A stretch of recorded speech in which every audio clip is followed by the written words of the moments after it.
తనని ఎండి పదవి నుండి తీసేసినా కూడా తన పదవి తను వదులుకోవడానికి నెల రోజుల నోటీస్ పీరియడ్ ఉంటుందట.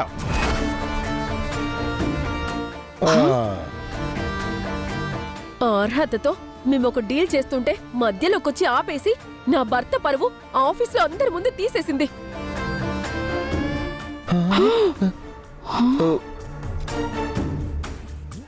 వదిన మాటలకి అనంతగాడు సపోర్ట్ చేశాడు. ఏంటో మనకి మనవాళ్లే శత్రువులవుతున్నారు. అనంతుగాడికి ఫణిగాడి ఏది చేసినా నచ్చదు. బాలాగాడిలా నలుగురి మంచి కోసం ఫణిగాడు ఆలోచిస్తుంటే వాణ్ణి వ్యతిరేకిస్తున్నారు. బామా, ఫణి ఊరోసి చాలా బ్యాడ్. వాళ్ళ మాటలు నమ్మకు. చూసారత్తయ్య, ఫణి అంటే ఎంత ప్రేమగా ఉండే బాలని కూడా వాళ్ళు ఎలా మార్చేశారో. మనల్ని వద్దని వెళ్ళిపోయిన వాళ్ళు మనల్ని విడగొట్టడానికే ఇదంతా చేస్తున్నారు. బాబాయ్ పిన్ని, సుందరి తప్పు చేయదు. ఈ ఫణియే తప్పు చేసుంటాడు. కన్నయ్య, నీ తమ్ముడిని అలా అనకూడదు. బామ్మా, నువ్వు చెప్పు, నేను మనకు నష్టం చేసే పని ఏమైనా చేస్తానా? మనకు చాలా కోట్లు లాభం వచ్చే డీల్ చేస్తుంటే మధ్యలో వచ్చి ఆ డీల్ జరగకుండా చేశారు. ఫణి, ఫీల్ అవకరా. నేను మన లాయర్తో మాట్లాడి మన కంపెనీ బయలా ఎలా ఉందని తెలుసుకుని ఆ త్రిపురని ఇంకోసారి ఆఫీస్కు రాకుండా చేస్తాను. మీరు ఏ చెడు చేయాలనుకున్నా నా కోడలు మీకు అడ్డుకోడలా నిలబడి మీ కుట్రలని దారుణాల్ని ఆపుతుంది. ఒరే ఫణి, నువ్వు నిరుత్సాహపడకు. మా అమ్మ మన వెనకాల ఉండగా మనకేం అవ్వదురా. అత్తయ్య, ఊరుకోనన్నా. ఆ త్రిపురని ఎలాగైనా ఆపండి. నేనిప్పుడే మన లాయర్తో మాట్లాడి ఆ త్రిపుర సంగతి చెప్తాను. బామా,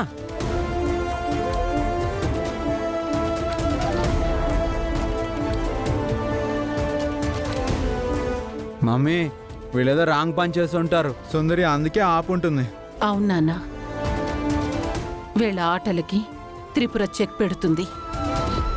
అనంత్ గాయత్రిల విషయం నువ్వు చెప్పగానే నా మనసు ఆందోళన నుంచి కుదుటపడిందిరా. ఇలాగే మన సమస్యలన్నీ తీరిపోయి త్రిపుర గాయత్రిలు తిరిగొచ్చేస్తే బావుంటుంది నాన్నా. అమ్మా, ఈ జ్యూస్ తాగు.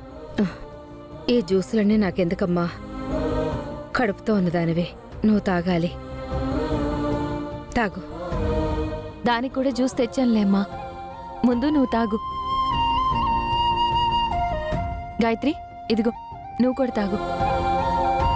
కూర్చో.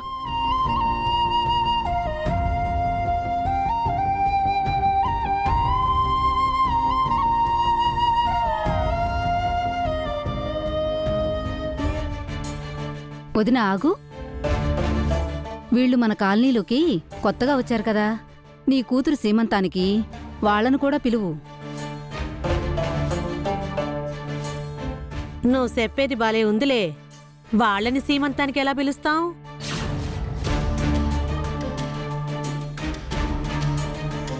ఏం వదినా, ఆ పెద్దావిడ ముత్తైదు కాకపోయినా ఆ ఇద్దరు ఆడపిల్లలకి పెళ్ళయింది.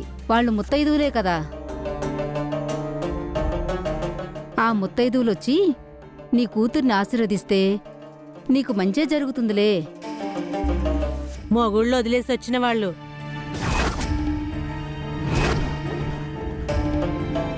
వాళ్ళొచ్చి నా కూతుర్ని ఆశీర్వదిస్తే మాకెలా మంచి జరుగుతుంది? ఏంటమ్మా, నా కూతుళ్ళ గురించి ఏమేమో అంటున్నారు? నేనేం అవాస్తవాలు మాట్లాడట్లేదు కదా. మీ కూతుళ్ళు మీ అల్లులకు దూరంగా ఉంటున్నారా లేదా?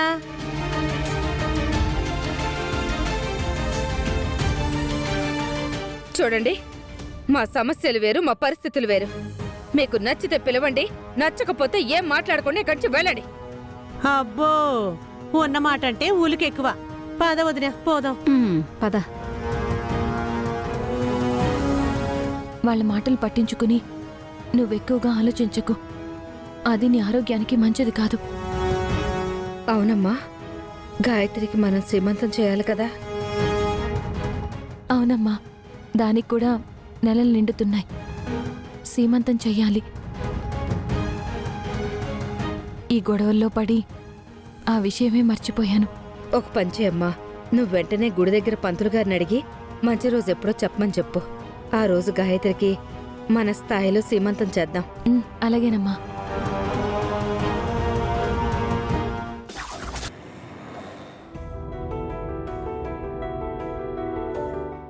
అయ్యో అక్క, లేవు. పర్లేదు పర్లేదక్క, ఇవ్వు. త్రిపుర, పంతులు గారు చెప్పిన వస్తువులన్నీ వచ్చేసినట్టే కదమ్మా? అన్నీ వచ్చేసినట్టేనమ్మా. అవును, రేపు పంతులు గారు సీమంతం ఏ సమయంలో జరిపించాలని చెప్పారు?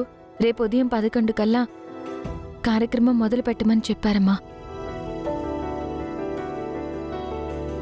ఈ పనులన్నీ నేను చేస్తాను, కానీ నువ్వు నీరసంగా కనిపిస్తున్నావు. టాబ్లెట్స్ వేసుకుని రెస్ట్ తీసుకోమ్మా. పర్వాలేదమ్మా, నా కూతురు సీమంతానికి నేను పనులు చేయకపోతే ఎలా? అమ్మా, రేపు నీ చేతుల మీదుగానే అన్నీ జరుగుతాయి. నువ్వు వెళ్ళి రెస్ట్ తీసుకో. సరే అమ్మా, మీరెక్కువ కష్టపడకండి. రేపొద్దున్న త్వరగా లేచి అందరూ తల ఒక పని అందుకుందాం. అలాగేనమ్మా.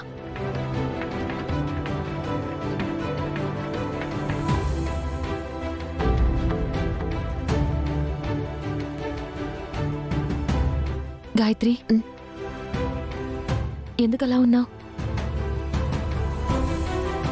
ఏముందక్కా, సీమంతమంటే పుట్టింటి వాళ్ళు చేస్తారు. కానీ నా సీమంతంలో నా భర్త, ఆయన కుటుంబం ఉండాలని నాకు ఉంటుంది కదక్కా. దానికే ఇంత ఆలోచిస్తున్నావా? కడుపుతో ఉన్నప్పుడు స్ట్రెస్ తీసుకోకూడదు. కడుపులో బిడ్డకి మంచిది కాదు. కడుపుతో ఉన్నవాళ్ళు ఏం కోరినా అది తీర్చాలి. ఇప్పుడేంటి, అనంత్ గారు అత్తయ్య నీ సీమంతానికి రావాలి, అంతే కదా? వస్తారక్క? వస్తారు. వస్తే అమ్మ ఊరుకుంటుందా? అమ్మని ఎలాగోలా మేనేజ్ చెయ్యొచ్చు. ఇప్పుడే అత్తయ్య గారికి ఫోన్ చేసి ఈ విషయం చెప్తాను. నానా, పాలు తాగు. మమ్మీ, లాస్ట్ గేమ్ అక్కడ పెట్టే, నేను తాగుతా.